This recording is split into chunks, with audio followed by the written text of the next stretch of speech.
안녕하세요 여러분. 오늘은 미노 라이올라에 대해 이야기해 보려고 합니다. 여러분은 이 사람이 누구인지 알고 있나요? 그는 현대 축구에서 가장 뛰어난 에이전트 중 한 명으로 질라탄 이브라히모비치, 포그바, 발로텔리, 네드베드 등 수많은 선수들의 일을 맡아왔습니다. 그는 어떻게 선수들에게 돈을 벌어주었을까요? 왜 그는 이렇게 대담한 비즈니스 스타일을 선택했을까요? 그리고 그의 생애에는 어떤 어두운 면이 숨겨져 있을까요? 함께 알아봅시다. 2022년 4월 28일 영국 언론 미러와 선 그리고 CNN 기자 탕크레디 팔미에리가 세계에서 가장 유명한 축구 에이전트인 미노 라이올라의 사망 소식을 보도했습니다. 그는 밀라노의 산 라파엘 병원에서 폐 질환으로 인해 받은 긴급 수술 후 세상을 떠났다고 전해졌습니다. 그러나 2022년 4월 29일 미노의 측근들은 그가 여전히 생존해 있고 생명을 위해 싸우고 있다고 반박했습니다. 그의 보좌관 호세 포르토스 로드리게스도 이를 확인했습니다. 미노 자신도 자신의 소셜 네트워크에서 자신이 넉 달 만에 두 번째로 죽음을 겪었다는 사실에 분노하며 자신이 부활할 수 있을 것 같은 기분이 든다고 언급했습니다. 하지만 그 다음 날 2022년 4월 30일 라이올라는 결국 세상을 떠났습니다. 이번에는 부활도 반박도 없이 그의 가족이 그가 사망했다는 사실만 확인했습니다. 라이올라는 그가 에이전트로 활동했던 방식처럼 모호한 방식으로 이 세상을 떠났습니다. 이탈리아 출신의 영향력 있는 그는 54살의 나이로 생을 마감했습니다. 미노는 부정적인 평판으로도 유명했습니다. 많은 사람들이 그를 사기꾼, 갱스터, 부정직한 사업가, 돈만 쫓는 위선자로 여겼습니다. 어쩌면 이것이 모두 사실일 수도 있습니다. 그러나 그가 축구 역사상 가장 성공한 에이전트 중 한 명이라는 점은 부정할 수 없습니다. 1967년 11월 4일 이탈리아 노체라 인페리오라의 자동차 정비사 가정에서 카르미노 라이올라가 태어났습니다. 1년 후 그의 가족은 이탈리아를 떠나 북홀란드 주의 수도인 하를렘으로 이주했습니다. 미노의 아버지는 1968년에 자신의 고향 이름을 딴 이탈리아 레스토랑 나폴리를 열었습니다. 그리고 바로 그곳 나폴리 레스토랑에서 16살의 미노는 다양한 일을 맡아가며 일했습니다. 바로 이곳에서 그는 협상 및 비즈니스 운영 능력을 본격적으로 키우기 시작했습니다. 2016년에 한 인터뷰에서 그는 자신의 법학 공부가 쓸모없는 시간 낭비였다고 말했는데 변호사를 그냥 살 수 있다고 생각했기 때문이었습니다. 그리고 실제로 미노는 변호사를 살 수 있었습니다. 19살에 그는 지역 맥도날드를 매입해 부동산 개발업자에게 되팔면서 백만장자가 되었습니다. 이 거래 이후로 재능 있는 기업가였던 그는 더 이상 돈에 의해 좌우되지 않았다고 말했습니다. 그의 열정은 축구로 향하게 되었습니다. 미노의 아버지 레스토랑에는 네덜란드 축구계 사람들로 항상 북적거렸습니다. 미노는 이들과 자연스럽게 친분을 쌓고 많은 경험을 배울 수 있었습니다. 매주 금요일 그들의 레스토랑에서는 가족 모임이 열렸고 지역 축구 클럽의 회장이 이곳에서 저녁 식사를 즐기곤 했습니다. 미노는 그의 축구 이야기들을 엿듣는 것을 좋아했지만 어느 날 참지 못하고 회장에게 당신은 축구에 대해 아무것도 모른다고 말했습니다. 이에 회장은 더욱 도발적으로 그럼 네가 직접 해봐 라고 답했고 미노는 22살에 하를렘 축구 클럽의 스포츠 디렉터가 되었습니다. 그는 계약서와 규정을 철저히 검토하다가 이적 시스템에서 허점을 발견했습니다. 그는 이탈리아 축구 클럽과 접촉해 많은 돈을 들이지 않고도 네덜란드 시장을 장악할 수 있는 방법을 알고 있다고 제안했습니다. 그 클럽은 그의 가족의 고향인 나폴리였고 나폴리 구단 관계자들은 그의 제안을 받아들였습니다. 이렇게 그의 이야기는 시작되었습니다. 그는 한 번은 암스테르담 아약스의 재능 있는 청소년 선수 데니스 베르캄프를 영입하기 위한 대담한 계획을 세웠습니다. 하지만 곧 다른 하를렘 디렉터들과 의견 충돌을 빚었는데 그는 그들을 어리석고 보수적인 구식 사람들로 여겼습니다. 결국 2달 후 그는 스포츠 디렉터 자리에서 물러났습니다. 미노는 네덜란드어와 이탈리아어를 자유롭게 구사한 덕분에 1993년에 네덜란드의 선두 에이전트 중 한 명인 롭 얀센으로부터 아약스 소속 데니스 베르캄프와 빔 용크를 밀라노의 인테르로 이적시키는 대규모 거래에서 통역을 도와달라는 요청을 받았습니다. 이 이적 거래는 총액 1,100만 파운드에 달했습니다. 이 일을 계기로 미노는 얀센의 회사인 스포츠 프로모션에서 일하게 되었지만 상사와의 의견 차이와 개인적인 야망으로 인해 회사를 떠났습니다. 그는 자신의 회사를 설립했고 이름을 맥과이어 텍스 앤드 리걸로 지었습니다.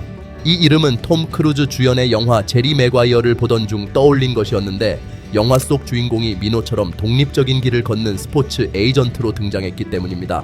그러나 그의 독립적인 길은 루차노 모지와의 갈등으로 한때 위기에 처할 뻔했습니다. 모지와의 첫 만남은 그가 이탈리아 축구 클럽 토리노의 기술 디렉터로 일하던 시절에 이루어졌습니다. 라이올라는 믿기 힘들 정도로 철저한 시간 관리로 오전 10시 45분에 약속 장소에 도착했습니다. 안내를 받아 들어간 방에는 약 25명의 사람들이 있었고 모두 담배를 피우며 이야기를 나누고 있었습니다. 오전 11시 15분이 되도록 아무도 다가오지 않자 그는 비서에게 가서 자신이 모지를 기다리고 있다고 다시 한번 알리도록 부탁했습니다. 놀랍게도 그 방에 있던 모든 사람들이 모지를 기다리고 있었고 그가 특별한 경우는 아니었습니다. 20살을 간 넘긴 젊은 라이올라는 비서에게 정중히 말했습니다. 저는 떠나겠습니다. 그리고 2시간도 지나지 않아 레스토랑에서 모지와 우연히 마주쳤습니다. 라이올라의 말에 따르면 그는 모지에게 직접 다가가 기다리게 만든 것이 예의가 아니라고 이야기했습니다. 이 발언은 강력한 권력을 가진 모지의 심기를 건드렸습니다. 모지는 젊고 당돌한 라이올라를 제압하려 했습니다. 너는 내 마음에 들지 않는다. 너는 이탈리아에서 단 한 명의 선수도 팔지 못할 것이다. 그리고 믿어도 좋습니다. 루차노 모지는 자기가 하는 말을 철저히 이해하고 있었습니다. 미노 라이올라가 축구계에서 막 걸음을 떼던 시점에서 모지는 이미 축구 세계의 대부 역할을 하고 있었습니다. 이 강력하고 지배적인 인물은 나폴리 범죄 조직 카모라와 연결된 네트워크를 통해 이탈리아 축구와 관련된 모든 것을 장악하고 있었습니다. 그러나 모지는 큰 오산을 했습니다. 그는 미노를 과소평가했습니다. 그리고 미노는 축구 시장을 완전히 뒤흔들었습니다. 라이올라의 첫 번째 큰 성공은 프라하 스파르타에서 이탈리아의 라치오로 파벨 네드베드를 이적시키며 이루어졌습니다. 이 거래 금액은 100만 파운드가 넘는 금액이었습니다. 미노 라이올라는 네드베드를 처음으로 1996년 잉글랜드에서 열린 유로 대회에서 보았습니다. 당시 미드필더였던 네드베드는 훌륭한 경기력을 보여주었고 라이올라의 판단으로는 큰 리그로 이적할 준비가 되어 있었습니다. 그 당시 많은 클럽들이 네드베드에게 좋은 조건의 계약을 제안했지만 라치오는 조금 달랐습니다. 당시 라치오의 감독이었던 즈데넥 제마는 젊은 선수들이 초반부터 많은 돈을 받는 것은 바람직하지 않다고 믿었습니다. 결국 미노와 제마는 격렬하게 대립했고 이후 반년 동안 서로 말을 섞지 않을 정도였습니다. 하지만 결국 네드베드는 라치오와 계약을 체결하게 되었습니다. 그러나 다음 시즌이 시작되자 네드베드는 미노에게 전화를 걸어 팀을 떠나고 싶다고 말했습니다. 이유는 팀에서 이방인처럼 느껴져 필요 없는 존재처럼 느껴졌기 때문입니다. 라이올라는 그의 마음을 진정시켰고 몇 주 뒤 네드베드는 팀의 핵심 선수로 자리 잡았습니다. 이후 아틀레티코 마드리드가 네드베드에게 관심을 보이자 라치오의 감독인 에릭소는 라치오의 구단주에게 우리가 스쿠데토를 원한다면 팀 전체를 팔더라도 네드베드만큼은 팔아서는 안 된다고 단호히 말했습니다. 결국 파벨 네드베드는 이탈리아에서 가장 높은 연봉을 받는 축구 선수가 되었고 라치오를 세리에 A 우승으로 이끌었습니다. 그 무렵 라이올라의 옛 친구였던 루차노 모지가 유벤투스로 이적하며 구단의 총괄 디렉터가 되었습니다. 미노 라이올라는 네드베드가 유벤투스의 선수가 된 과정을 책으로 써도 될 정도라고 말합니다. 첫째로 라이올라는 항상 모지를 좋아하지 않았으며 그의 말에 따르면 모지로부터 가능한 모든 돈을 뽑아내고 싶다고 했습니다. 라이올라는 언젠가 유벤투스가 그의 선수를 원하게 될 날이 올 것을 알고 있었고 그때 모지에게 모든 대가를 치르게 할 계획이었습니다. 둘째로 어느 날 루차노 모지가 직접 라이올라에게 전화를 걸어 네드베드의 라치오에서 유벤투스로의 이적 가능성에 대해 논의하기를 원했습니다. 라이올라는 이렇게 말했습니다. 약속은 전고에 잡혀 있었습니다. 나는 모지에게 시계가 있느냐고 물었습니다. 그는 있다고 답했습니다. 나는 오전 11시 50분에 도착할 것이지만 전고 10분까지 기다리다가 떠날 것이며 그 후에는 내 선수의 가격이 2배로 오를 것입니다. 정오 10분까지도 모지가 나타나지 않자 라이올라는 태연히 자리를 떠났습니다. 결국 네드베드는 라이올라가 제시한 가격에 유벤투스로 이적했고 2003년에는 세계 최고의 축구 선수로 발롱도르를 수상했습니다. 이로써 축구계는 파벨 네드베드의 이름뿐만 아니라 그의 에이전트 미노 라이올라의 이름도 알게 되었습니다. 조금 후 축구에 관심이 없는 사람들조차도 이야기할 고객이 나타났습니다. 많은 에이전트들이 2000년대 초반 네덜란드에서 활동할 때 미노는 다른 방식으로 접근했습니다. 그는 질라탄 이브라히모비치를 영입하려고 애쓰지 않았습니다. 당시 아약스에는 이미 그의 고객들이 많았고 그 중에는 맥스웰이라는 젊은 브라질 출신의 수비수도 있었습니다. 그는 이브라히모비치의 팀에서 가장 친한 친구 중 한 명이었습니다. 맥스웰은 질라탄의 요청으로 두 폭발적인 성격의 인물을 한 장소에 초대했습니다. 그 장소는 바로 오쿠라 호텔이었습니다. 질라탄 이브라히모비치는 그들의 첫 만남을 상상하며 미노가 멋진 줄무늬 정장에 금시계를 찬 모습으로 나타날 거라고 생각했습니다. 그러나 대신 나타난 사람은 나이키 티셔츠에 청바지를 입고 배까지 나온 작은 체구의 남자였습니다. 그는 옆 테이블에 털썩 앉더니 질라탄 이브라히모비치를 머리부터 발끝까지 훑어보며 말했습니다. 네가 멋진 축구 선수라고 생각하나? 그래, 나는 질라탄, 신의 아들이다. 질라탄, 내게 너는 아무것도 아니야. 미노는 그가 골을 너무 적게 넣는다고 생각했고 그의 경기 스타일로는 차라리 서커스에서 일하는 것이 더 쉬울 거라고 했습니다. 하지만 질라탄 이브라히모비치는 가만히 있지 않는 성격과 특유의 스타일로 응수했습니다. 내가 골을 많이 넣었다면 우리 엄마라도 날 팔 수 있었을 거야. 그들은 5명이 먹고도 남을 정도의 음식을 주문했다고 질라탄 이브라히모비치는 자서전에서 회상했습니다. 미노는 그 음식을 순식간에 먹어치웠습니다. 하지만 대화가 시작되자 그는 바로 본론으로 들어갔습니다. 어떤 서론도 없이 오직 사실만을 말했습니다. 바로 이것이 질라탄을 사로잡았습니다. 그는 그 자리에서 확실히 결심했습니다. 이 사람과 일하고 싶다고. 미노는 조건을 내걸었습니다. 포르쉐를 팔고 피아트를 사라. 롤렉스를 금고에 넣고 제대로 된 시계를 사라. 그리고 무엇보다도 미노가 말하는 대로 훈련을 시작하라. 질라탄은 호텔을 나서며 고민할 시간을 가지기로 했습니다. 하지만 몇 초 만에 그와 계약을 체결해야겠다고 깨달았습니다. 2004년 여름 이적 창구의 마지막 날, 질라탄은 1600만 유로의 이적료로 아약스에서 유벤투스로 이적했습니다. 몇 년 후 미노의 다른 클라이언트들, 특히 아약스에서 뛰었던 맥스웰 같은 선수들이 클럽을 떠날 때 아약스는 그들에게서 한 푼도 받지 못하게 될 것입니다. 미노는 선수들에게 미리 새로운 계약을 체결하지 말고 자유계약 선수로 팀을 떠나라고 지시했기 때문입니다. 이로 인해 네덜란드의 축구 관계자들은 미노를 미워하게 되었습니다. 하지만 중요한 사건은 아직 일어나지 않았습니다. 2006년 세리에 A에서 발생한 부패 스캔들로 인해 미디어에 미노와 루차노 모지가 아약스에서 뛰고 있던 질라탄의 이적에 대해 나눈 전화 통화 내용이 유출되었습니다. 그 내용을 그대로 전달하겠습니다. 계속해서 문제를 일으켜라 라고 모지가 말합니다. 훈련을 보이콧해라. 좋아요. 미노가 대답합니다. 내일 나는 선수에게 하루 종일 집에 있게 할 거예요. 그는 훈련에 가지 않을 겁니다.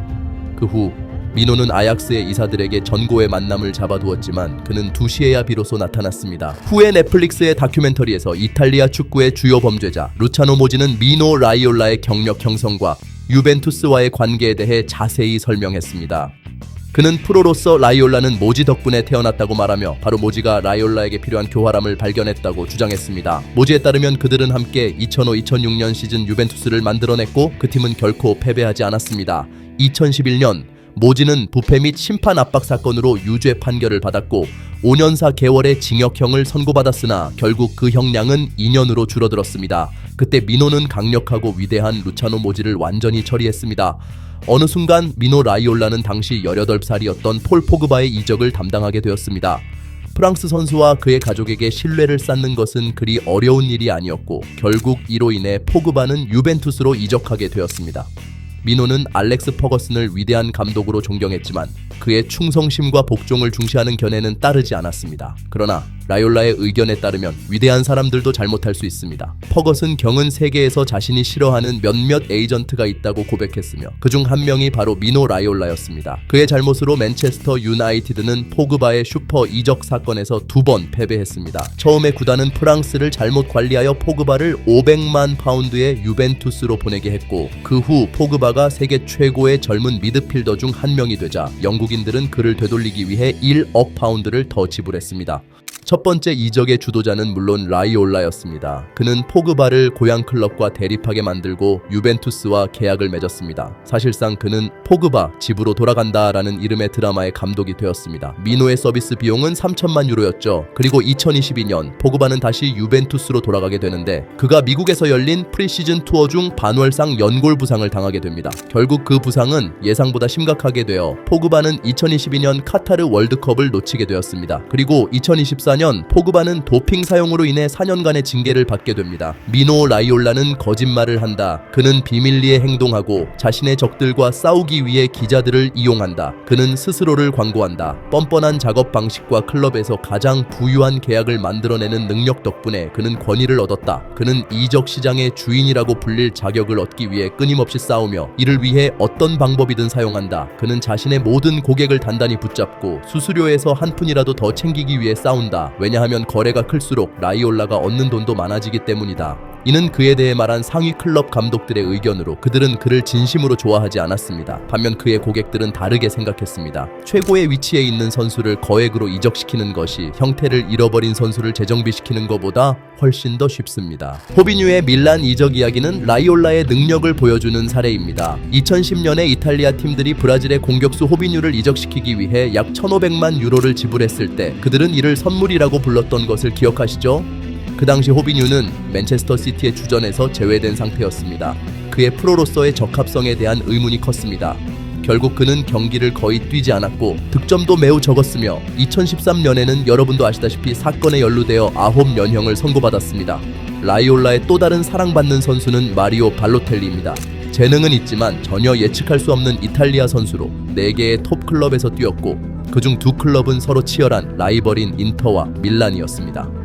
마리오는 인터에서 경력을 시작한 후 2010년 2,400만 파운드의 이적료로 맨체스터 시티로 이적했습니다. 그는 때때로 득점했지만 동료들과 싸우기도 했으며 한 번은 불꽃놀이를 하다가 자신의 집을 불태우기도 했습니다. 발로텔리는 화려하고 눈에 띄게 살았고 자신의 일에 대해 크게 신경 쓰지 않았습니다. 그 뒤에는 미노 라이올라가 있었기 때문이었습니다. 라이올라는 그를 밀란으로 이적시키며 마리오는 끊임없이 비판을 받았습니다. 그리고 나서 어떻게든 리버풀의 사장들을 설득해 그의 고객이 꼭 필요하다는 것을 인정하게 만들었습니다. 왜 필요한지, 어떻게 활용할지, 그들을 어떻게 다룰지 이러한 질문들은 리버풀에서 발로텔리를 영입한 후에야 풀리기 시작했습니다.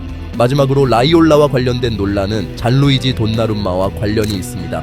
2017년 여름 18살의 밀란 골키퍼는 고향 클럽을 떠날 뻔했지만 연봉 600만 유로의 계약이 그를 남게 만들었습니다.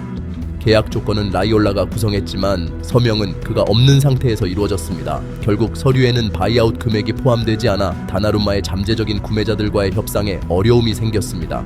미노는 이것에 화가 나 밀란과 전쟁을 벌이기 시작했습니다.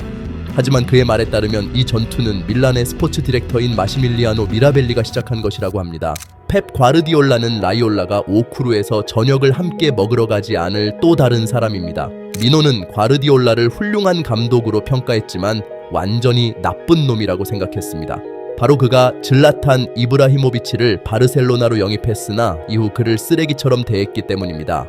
만약 선수가 6,500만 유로를 주고 영입되었는데 그 후 그 선수를 명단에서 제외시키면 그런 사람은 분명 축구와는 거리가 멀다고 라이올라는 생각했습니다. 아니면 그가 말했듯이 그는 정신병원에 앉아 크루이프와 카드게임이나 해야 한다고 했습니다. 조금 후 미노는 자신의 미친 인터뷰에 대해 설명했습니다. 미노는 클럽이 자신의 선수를 존중하지 않으면 그 클럽은 자신을 존중하지 않는 것이라고 생각했습니다. 라이올라는 전혀 좋게 말하지 않았고 정말 많은 말을 했습니다. 펩 과르디올라는 그의 눈의 쓰레기 같은 사람, 피파와 유에파는 완전히 쓰레기, 그리고 전 피파 회장 제프 블라터는 지옥 같은 독재자였습니다. 오직 그의 고객들만이 좋았고 그들이 그에게 돈을 지불했습니다. 라이올라에 따르면 그는 아내와 아이들과 함께 보낸 시간이 부족했다고 후회한다고 합니다. 라이올라에게는 아이가 2명 있습니다. 그는 1년에 최대 65일만 집에 있었습니다. 어떤 에이전트들은 TV 앞에 앉아 전화로 협상을 하지만 미노는 그런 사람이 아니었습니다. 그는 현장에서 사람들과 소통해야 했습니다. 그는 감독들, 클럽 회장들, 그리고 선수들의 아내들이 생각하는 것을 알고 싶어 했습니다. 좋은 이적은 결혼처럼 서로가 끌리기 때문에 함께하는 것입니다.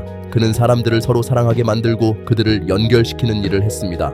그가 그들에 대해 알아야 할 것은 전부였습니다. 2020년에 미노 라이올라는 포브스 잡지의 세계에서 가장 높은 수입을 올린 에이전트 순위에서 4번째 자리에 올랐습니다. 그 시즌 동안 라이올라는 거의 8억 5천만 달러에 해당하는 계약을 체결했습니다. 그리고 그의 수수료는 그 금액의 10%였으니 약 8,500만 달러였습니다. 꽤 좋은 금액이죠, 그렇죠? 54세의 미노 라이올라가 남긴 유산은 축구계에서 매우 중요한 의미를 가집니다. 그의 에이전시는 현재까지도 로모 루카쿠, 헬리크 미키타리안, 마테이스 더 리흐트, 마르코 베라티, 엘링 홀란드 등 수많은 스타들을 대표하고 있습니다. 미노가 세상을 떠난 후 에이전시의 관리권은 그의 사촌인 빈첸초 라이올라에게 넘어갔으며 공식 페이지와 트위터에는 아직도 이런 메시지가 게시되어 있습니다. 무한한 슬픔 속에서 우리는 세상에서 가장 배려 깊고 놀라운 축구 에이전트의 떠남을 함께 애도합니다. 미노는 선수들을 보호하며 협상할 때와 같은 열정으로 끝까지 싸웠습니다. 이제 천상의 축구 리그에는 강력하고 단단한 에이전트가 있습니다. 이는 미노가 지옥에서 천국으로 가는 몇 번의 이적을 쉽게 밀어붙이고 신이든 악마든 누구와도 협상할 수 있다는 것을 의미합니다.